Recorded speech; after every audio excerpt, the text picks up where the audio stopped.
I want to thank everybody for joining us this morning for the Economic Alliance's Industrial Procurement Forum. Today we'll be featuring keynote speaker Todd Staples and a petrochemical owners procurement forecasting panel discussion. I'm Economic Alliance President Chad Burke. Both Todd and our panelists will be answering questions at the conclusion of their comments today. So I want to remind everybody and point everybody down to the Q&A feature at the bottom of your screen. Feel free to type in questions during the presentation, and we'll moderate those questions at the conclusion of their comments. Now, before we move to Todd, we'd like to thank our sponsor, whose support has helped make today's event possible. To do that, I want to bring in our committee chairman of our Business Growth Committee, Greg Miller. Greg, if you'll pop up here. There's Greg, and go ahead and unmute. At this time, let me turn it over to Greg. There you go, to talk a little bit about our sponsor. Go ahead, Greg. Yes, sir. Hello, everyone. As Chad said, I am the Business Growth Task Force Committee Chairman. Our committee works diligently to provide opportunities for business to networking and for networking and information transfer. I'd also like to thank our sponsor for today, the Houston Area Safety Council, who has provided this short message.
We certainly appreciate the Houston Area Safety Council for all its continued support. Good way, Todd. Thank you. Thank you, Greg. It's great to be with the Economic Alliance today. We appreciate the leadership that this organization and its members brings to the Lone Star State. We are excited that Texas remains the energy capital of the world. I'm excited about the future of oil and natural gas. I'm excited about the work that this industry will be doing, both not only today, but for generations to come, and to have a conversation with you today just about that and how we're going to do it. Today, oil and natural gas is cleaner, stronger, better than ever before. Our partners in the Houston Port region are really changing the landscape globally. And so today I want us to focus on a few areas, and on the next slide, you will see that there are some basic questions that I hope that we have the opportunity to answer today. And so Chad told you about the chat feature, and I'm always happy to stay and answer any questions to clarify anything that's been said, because information is so important today. We hear a lot of misinformation being reported today.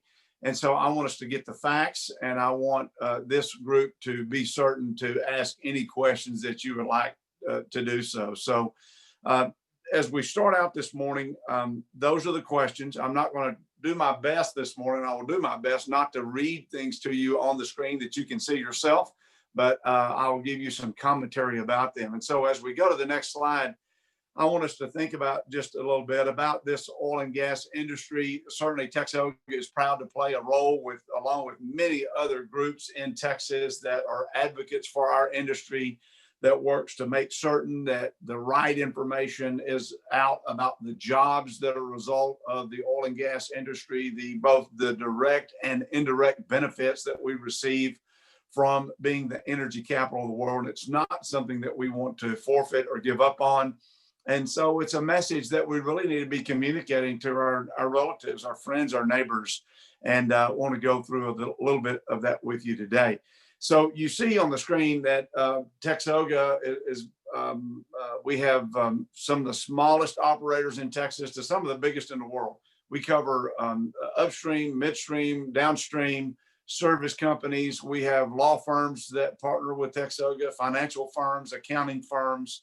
And what we do is work to make certain that oil and natural gas has a bright future in our state. It's interesting to think about that Texas is home to over 40% of our nation's crude oil production. Texas is home to around 30% of our nation's refining capacity.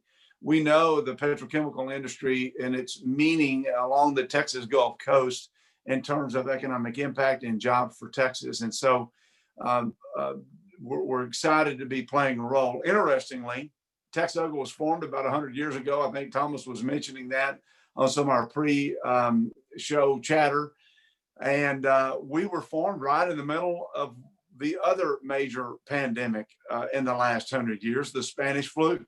Unfortunately, my predecessor did not leave me a guidebook on how to manage through a pandemic. But obviously, they did it successfully then. We're going to do that successfully today, ladies and gentlemen. I know it's been a difficult time for everyone in America, for all businesses in America, most just about, unless you're delivering products to people at home. And so we can get through this. And the way we get through this and determine our strength in the future, the job growth, the environmental progress that's so important to all of us really depends on the actions that we take today. And I want to get into some of the details as we go through the presentation today and share with you. On the next slide, you'll see that TXOGA's work is focused in 4 key areas. You know, you see number 2, regulation there. I think a lot of the general public today probably thinks that industry doesn't support regulation, but I want to clear up that misconception this morning.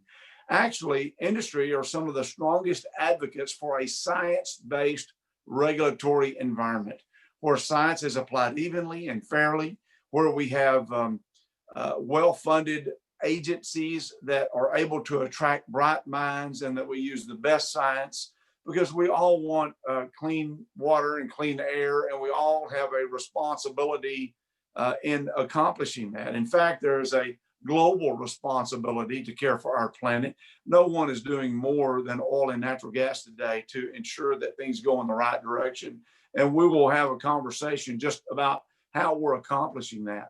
On the next slide, we see that, you know, the real picture here is that the work that you are doing, and you'll see that if you'll advance to the next slide, Kaylin, the work that you're doing is really a gateway to the world. The products that oil and gas has a role in shaping is phenomenal. And in fact, oil and natural gas form the building blocks for 96% of the essential products that make modern life possible, from contact lenses to makeups to medicines to the PPE that we've been using to address the difficulties associated with this pandemic. The oil and gas community combined plays an enormous role, and we need to have a conversation about where we're going to be going in the future. And before we look to the future, though, let's talk a little bit about the current impact of oil and gas on our state that you'll see on the next slide. Oil and gas plays a big role in our economy, and those numbers at the bottom of your screen, 16, 31, and 428, are really big numbers. 16, it represents the $16.3 billion that were paid in state and local taxes and state royalties last year that funds all levels of government. In fact, even Aggies like me know that $16.3 billion annually translates to about $44 million a day that goes to funding our road construction, funding our public schools, that goes to a variety of things like providing for our first responders. 31 represents 31% of our entire private sector gross state product. If you think about oil and gas being the foundation of almost a third of our private sector economy, And then the indirect benefits that stem from that is really phenomenal. 428 represents 428,000 people who had a direct job from oil and gas last year. This doesn't include the indirect jobs, when combined totals about 1.5 to some say 2 million jobs, both directly and indirectly associated with oil and gas production, and Texas being the leader. The next slide will demonstrate just where these dollars go. You can see the variety of different categories where big dollars go to making our state bigger, from our public university fund to our permanent school fund, which, by the way, is the largest educational endowment in the nation, are competing with Harvard back and forth. And so Texas oil and gas plays a big role in a variety of areas, and a lot of it goes to education. I like to say, if you support oil and natural gas in Texas, you support our schools. And say that another way, I say, if you love our schools, if you love good highway system, if you love a well-funded first responder agencies in Texas, then you'll love oil and gas, because without oil and gas, these things do not happen, and these basic services are not provided in Texas. But we know that the pandemic is having an impact. The next slide is an excerpt of Comptroller Glenn Hager's report that he released about a month or so ago now. The thing that I really want to focus on is what's highlighted that you see on your screen. Oil production tax revenues down almost 17%. Natural gas tax revenues down over 45% from the previous fiscal year. Now, the staggering thing about these numbers, keep in mind that the state's fiscal year is not the same as our calendar year. So the state's fiscal year included part of the good times and part of the bad times. So if these numbers were annualized, we would see just how more profound these losses have been to the Lone Star State. So knowing that this industry is so important to our state's functioning and to the functioning of our schools and to our local communities, it's very important that we get back on track. I know that this region, the Economic Alliance works with, really focuses on not only what we do in Texas, but the impact that we make globally. So our next slide really talks about the appetite that there is for American produced energy. And it's exciting when you think about, we became a net energy exporter. And this is what this slide is really wanting to show. The top of the chart is imports, the bottom is exports. And we'll see that for decades, we were more and more heavily relying on oil imported into the United States. But now we've reversed that in the past few years because some mandates from our federal government were released. We see what happens when our federal government allows the marketplace to work. The bottom right of your screen there, that chart shows that exports start growing and we become a net energy exporter, which means we're bringing jobs back, sending our products abroad. And by the way, the world's air cleaner is better today because of clean natural gas that's being shipped all over the world. But this pandemic has had an impact. On the next slide, you'll see a chart that demonstrates just how big of an impact. The red line indicates consumption. The blue line on your screen indicates production. And you will see how in the early part of this year, March, April timeframe, consumption started just drop precipitously to low levels. We normally produce about 100 million barrels a day globally and consume that amount. But in the March, April timeframe, that number dropped to about 79 to 80 million barrels a day of consumption.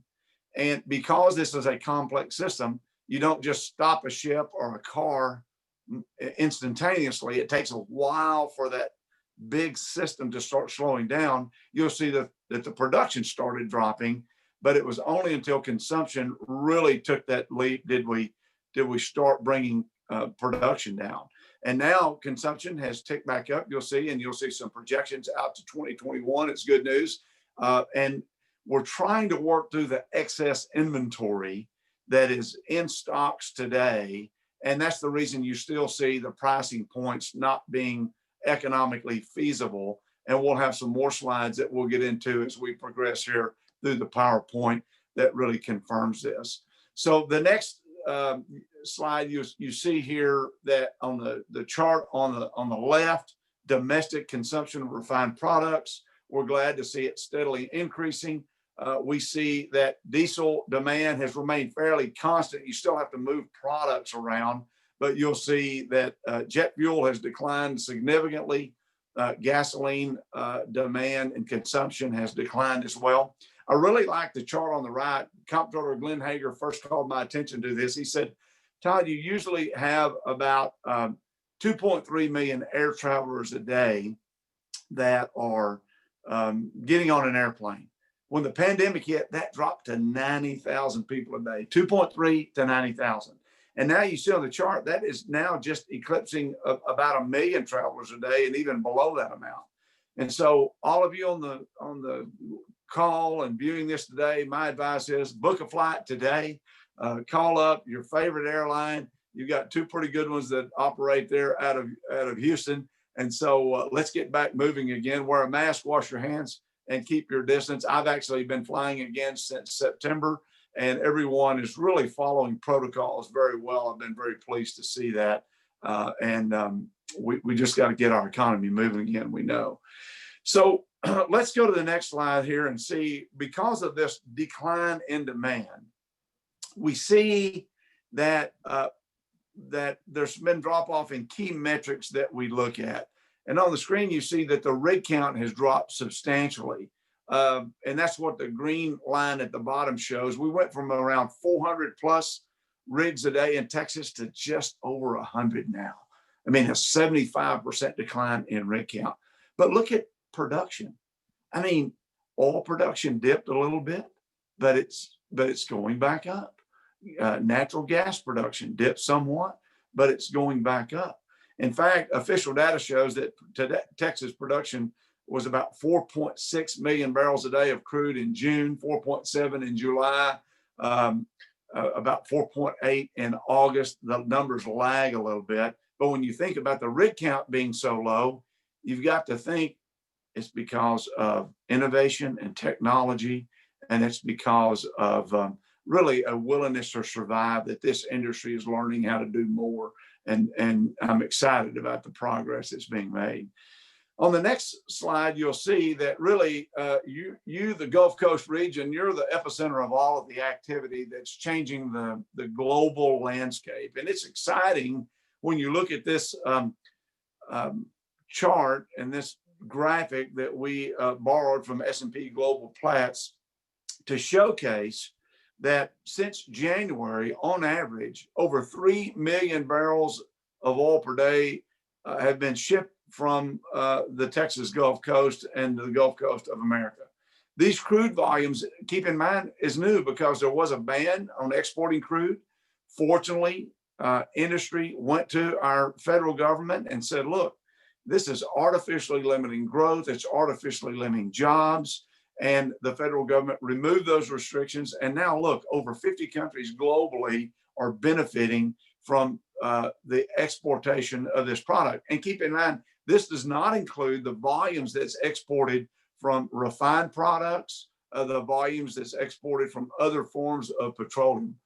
And so as we think about exporting to the globe, we have to really ask ourselves, based on the conversations that we've seen in televised debates of recently, which I'm glad will be going away here in a week or so.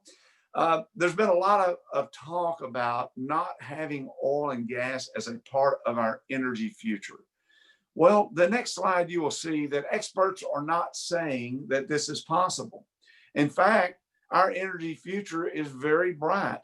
On the left is a bar chart. It is showing projected energy consumption growth out to the year 2050. Look at where that growth is going to be occurring. It's going to be occurring in Asia, especially in China and India. The graph on the right shows projected population growth out to the year 2100. And look what is happening in Asia. Look what's happening in Africa. So the world is going to grow. We all are going to continue to use products that require energy and power Something has to fuel our daily lives. Willie Chang, the president of Plains All American Pipeline, the CEO, made a good comment the other day when I was visiting with him. He said, Todd, look, the United States has about 300 million people. Our energy consumption is about 20 million barrels a day. Put that into context into just China and India and a couple of other small countries in that region. Their population is 3 billion people.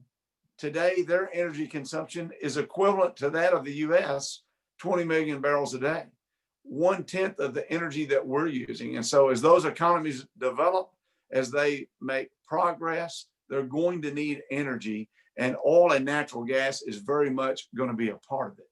Our next slide is going to talk a little bit about the energy mix.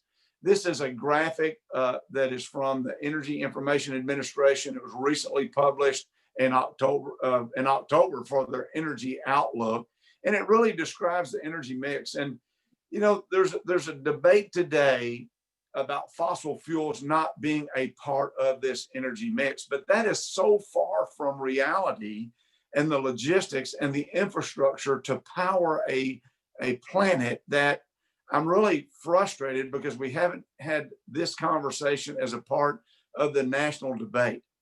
It is projected that renewable energy will be a part of this growth, but it is also projected that oil and natural gas usage will be integral to meeting the world's energy demands. Now, look, anybody that tells you they know exactly which of these commodities and what type of mix that we will have, I don't know that they can tell you that with a high level of certainty. But there's some basic economic principles and basic fundamentals, I think, that we know will be a part of determining what will be our fuel sources of the future. Affordability should be one of those. You know, those with a lower income scale are the ones that are hurt the most when policies are put in place that drives up artificially fuel cost for those that can least afford it. So affordability will be a mix. You see on your screen, it says availability. I like to look at reliability. You know, we have to have a reliable power supply. If you are in a hospital and you're, in the middle of surgery as a patient, you want a reliable power supply for that hospital.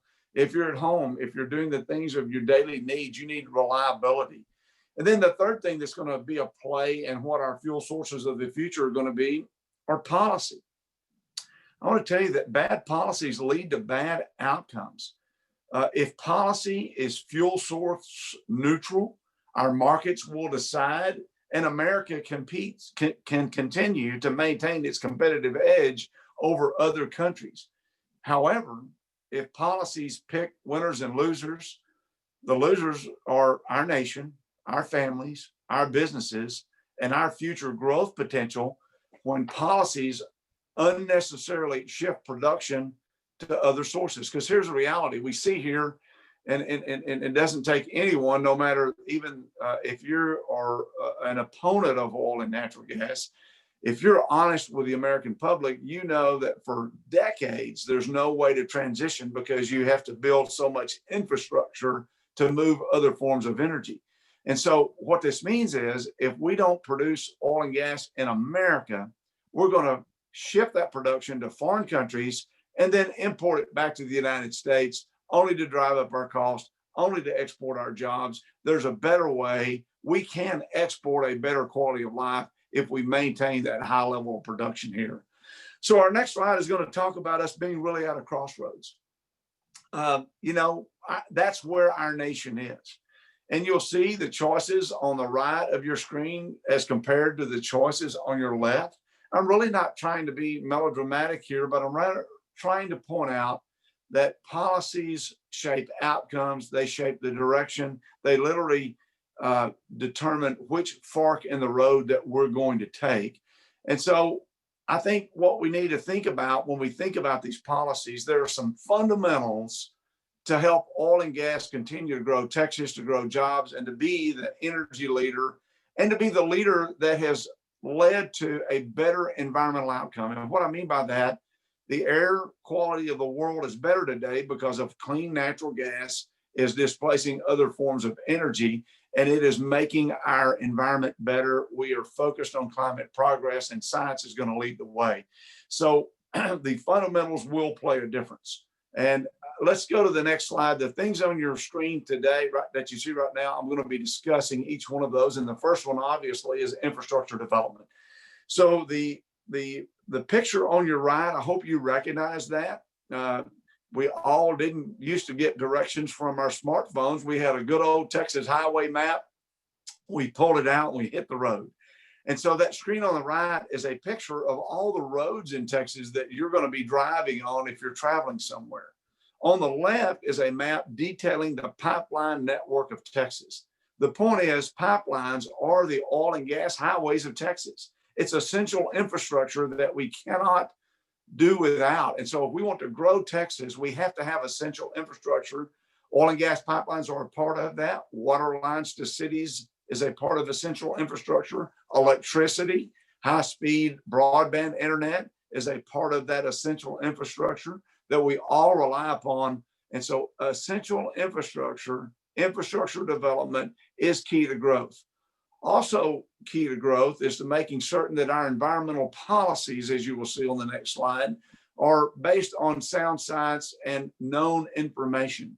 And oil and gas is doing its part. This chart on the left, I hope you really think about what this is telling us for a moment.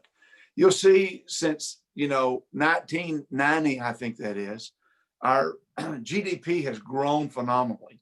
GDP, our gross domestic product, gross national product, is a measurement of the economic success of our nation. All while GDP and both population have increased pretty significantly, guess what the other slides show? Emissions have gone down. Emissions have reduced while our population, our economic activity has gone up. The oil and natural gas industry is committed to climate progress. No one is investing more in low carbon technology. We share a common goal of a lower emissions future. And I want to say this, we can and will accomplish both economic success and environmental success. The important thing to note is that no matter how much rhetoric we hear, there is no replacement for all the good that oil and natural gas is doing. You see the Texas Methane and Flaring Coalition logo, the Environmental Partnership logo. Industry is bringing people together to develop solutions through these coalitions. And I know probably a little short on time, so I'm going to go to the next point. So we want infrastructure development. We need environmental policies based on sound science that result in these. And the next slide that you saw with the quarters there, you're right, you're on target. And if you'll hit the next button, I think it will populate and show some statistics as well.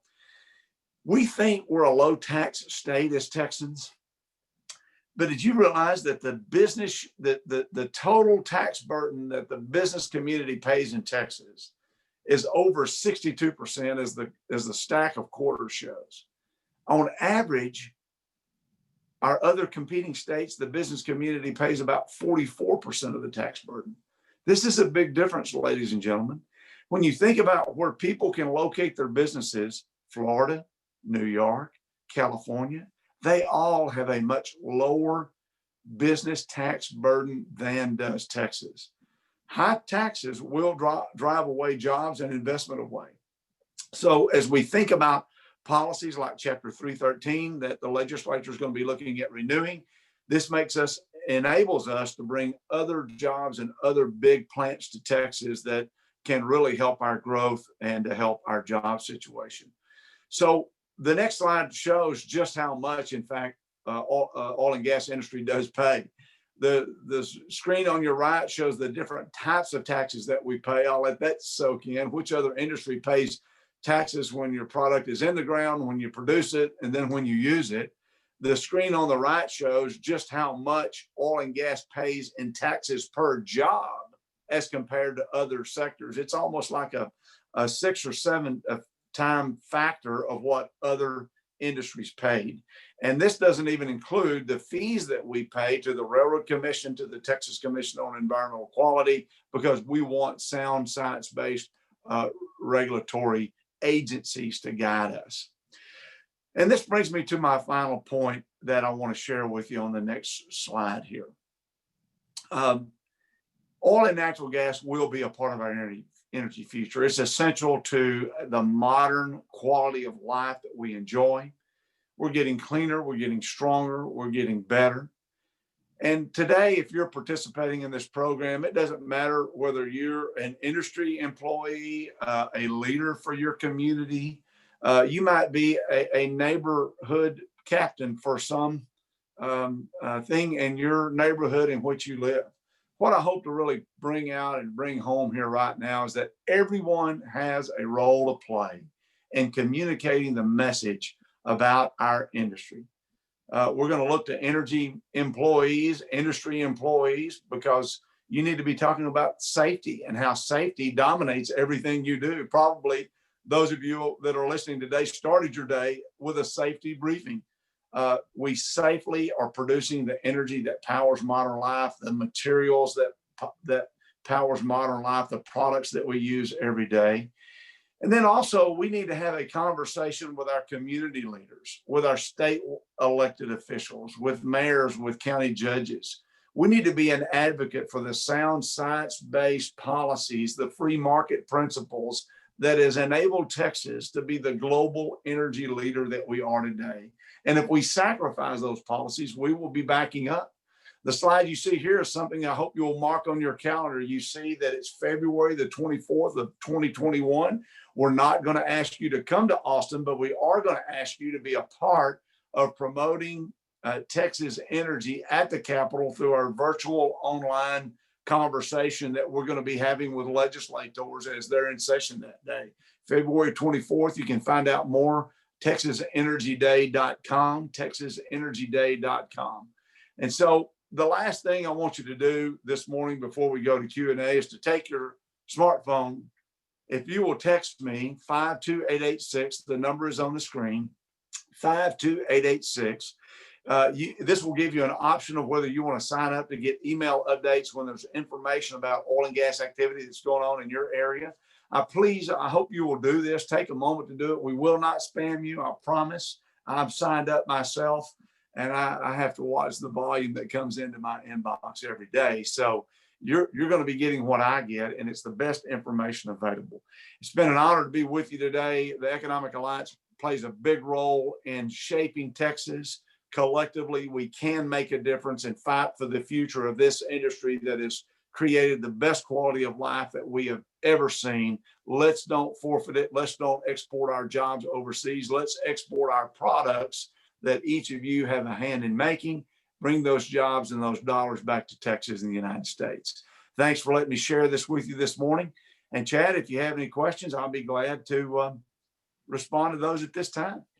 Yeah, we do. We've got a few questions, and I will encourage everybody, like the slide says, to go ahead and populate a few questions in the Q&A box below. We've got a few to start with, but first off, just thank you so much, Todd. I appreciate what you're doing for the oil and gas industry. I obviously followed your career over the course of it, and we're just lucky to have you here in Texas, and it doesn't hurt my feelings at all that you're a fellow Aggie, so we always appreciate that. So hopefully we'll take care of those hogs this weekend out of Arkansas. So that's right.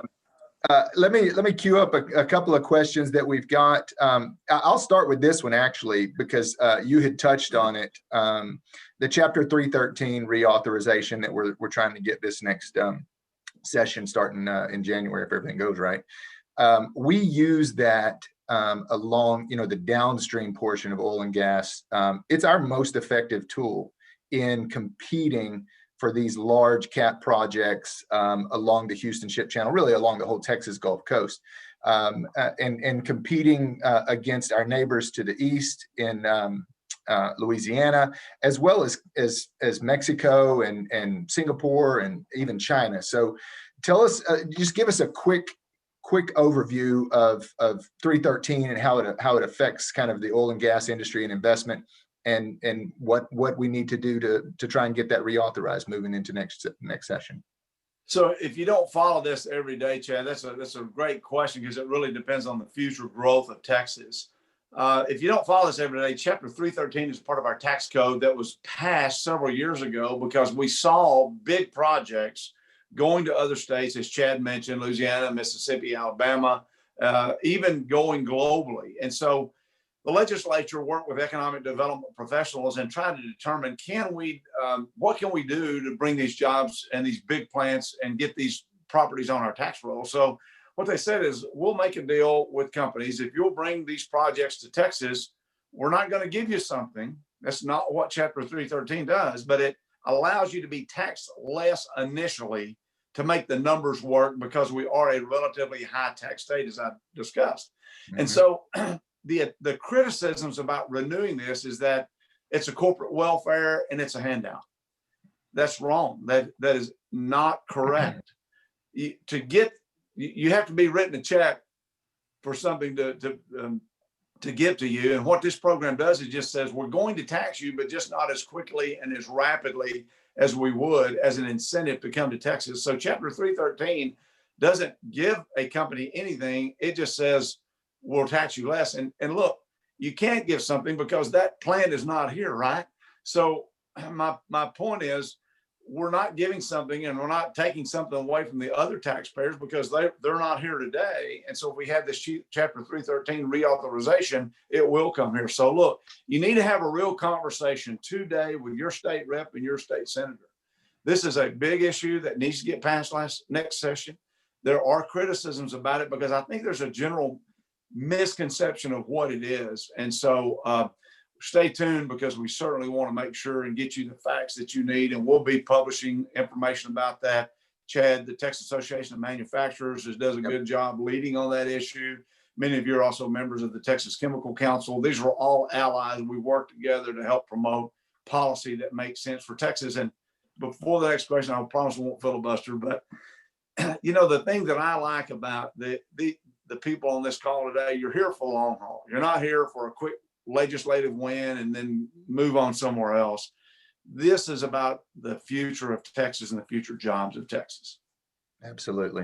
That's a good explanation. I always try and explain to people, look, when you're talking about tax incentives, 0% of zero is still zero. So if you don't land that plant, you're getting zero on the tax rolls. And so if we redistribute that over, say, a 10-year period, work with our school districts on a tax incentive like that, you still have to land the plant and the jobs and the capital investment to get those taxes. If you don't land it, we're not getting anything, right? So that's always been education there. So a couple of quick questions. We've got some good questions here, and we've got a couple of minutes. Real quick, your comments on peak oil. So based on some of your projections, and we got a follow-up question to this, but some of your projections out to 2050 and even 2100. We've got large portions of the globe that are going to be increasing and pulling themselves into that middle class and being able to use that type of fuel to really improve their quality of life. Do you think we have hit, as a globe, peak oil production, which you hear people talking about these days, especially given kind of some of the demand destruction that we've seen here over the last 7 months? That's a great question. And if you go back to the three factors that I talked about, affordability, reliability, and policy, that will really answer that question on what if we have mandates on policy that artificially limits growth, that could be a problem. You look at California, where electricity rates have risen 6 times higher than the national average from 2011 to 2019 because of government policies that have driven up those costs on consumers. Here's the thing. Wind and solar are renewable, but wind towers and solar panels are not. And so they are actually made with components from oil and natural gas. They cannot be made otherwise. Electric vehicles cannot be made without oil and natural gas. So I'm not beating up on renewables. Our members are really for an all of the above energy approach. Let consumers decide what they want. Let everyone continue to build a better mousetrap that's made America great. Let us continue to work on climate progress and environmental progress, but let's don't artificially limit what we're doing. And I think we will see good things in store. And the technology is simply not there today to transition away from oil and natural gas. And when we have policymakers that try to push that and to force that, It displaces workers. We lose that. We lose revenues for our for our schools and our roads. And let me ask a question before you ask one more. Who can tell me how much an electric vehicle pays in fuel taxes? Prize. Zero is the answer, right? They don't. When you fill up at the pump, you're paying for your highway construction. An electric vehicle doesn't do that. And so if you want good highways, even if you're a driver of an electric vehicle, I'm not knocking that. I'm just saying that you've got to pay for infrastructure, you've got to pay for roads, and those don't pay for the services that we all enjoy today. Good point. Good point. So a follow-up to the slide that showed your projection, and this comes from one of our members, Marcelo. It showed the projection of energy mix out to 2050. It showed a slight uptick in coal energy production after 2030. Is there something driving that, in the future with so much of our natural gas replacing coal, or is that just a projection, maybe as some of those emerging countries come out of, begin to access some of their own natural resources? I think that's where it is. I think these are energy information administrative numbers that are making these projections. Sometimes we rely on the International Energy Agency, but I think it's just a realization that countries, not all countries march to the same set of principles, and we will see just different fuel mixes. And we really didn't even have a discussion today about hydrogen fuel cells and those types of things, nuclear and what that might mean. And zero emissions is nuclear, but then you've got to do something with the waste product that's kind of on everyone's minds, right? I mean, there's no energy source that doesn't have an environmental footprint of somewhat. Wind turbines have to be disposed of in landfills, and because there's no use for them. Think about the solar panels today. Where are we going to put all those things once they end their lifetime? So these are the types of discussions rather than just rushing to it. And so I think we need to be fuel source neutral. We don't need to discriminate. We need to look at energy density, the value. We need to look at the science and pioneering technologies that are reducing our emissions as we go forward. These are all types of conversations that need to be a part of it, I believe. Good. Okay, we got time for one last question before we let you go, Todd. So John Chapman asks, why is there very little growth in nuclear energy? Is that a policy related issue, or what's that all about? I think that a policy is somewhat of it, but we want policies that require safety. We've seen some incidents that have occurred globally that has been concern of consumers, but I think it's a cost issue.